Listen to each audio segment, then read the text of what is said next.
Now, my compatriots all over the world, hear our dear Sir Nigel Rizal, Darius Bokiren, is holding my poster, the poster of the inspired by Saint Joseph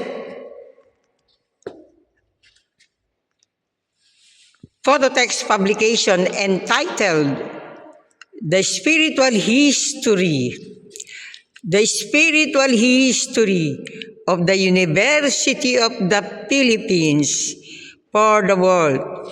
And that is the Sacred Prophetic Covenant marker of His Excellency, President Ferdinand Romualdez Marcos Jr., as inspired by St. Teresa of the Child Jesus, St. Joseph, St. Padre Pio on September 23, 2023.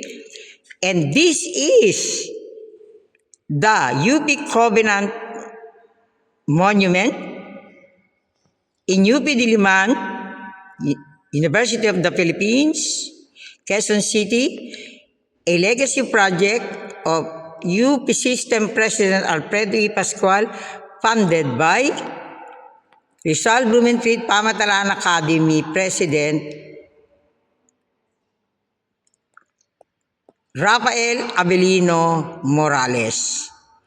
And now, with this offering, we also offer our 2016 pilgrimage, our March to April 2016 pilgrimage, Sacred Prophetic Pilgrimage to America, sponsored by Rizal Blumentritt Pamatalaan Academy in cooperation with the Vallejo, USA Bleeding Heart Association, Our Lady of the Bleeding Heart Association. Amen.